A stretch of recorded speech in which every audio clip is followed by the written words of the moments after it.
Akola Ganganagar bypass परिसरातील गत 10 वर्षापासून भक्ताच्या नवसाला पावणाऱ्या व अनेक भक्तिमय उपक्रम साकार करणाऱ्या सालासर बालाजी मंदिर येथे हनुमान जन्मोत्सवाचे आयोजन करण्यात आले आहे।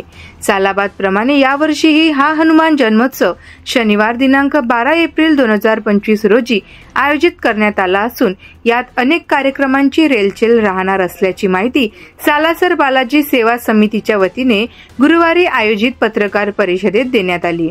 या हनुमान जन्मोत्सवात भक्तांसाठी प्रथमच प्रयागराज येथील कुंभमेळाव्याचा देखावा सादर करण्यात येणार असून यात प्रयागराज येथील त्रिवेणी संगम, देव असुरांचा समुद्र मंथन देखावा, श्रीराम दरबार देखावा, काशी तीर्थक्षेत्र आदींचा देखावा साकार करण्यात येणार आहे। महानगरात प्रथमच भक्तांसाठी अशी देखाव्यांची भक्तिमय पर्वणी सालासर बालाजी सेवा समितीच्या वतीने साकार करण्यात आली आहे। Thank you for watching. अशाच महत्त्वपूर्ण बातमी आणि अपडेट्ससाठी अजिंक्य भारत डिजिटलला लाईक करा, शेअर करा आणि सबस्क्राईब करायला विसरू नका।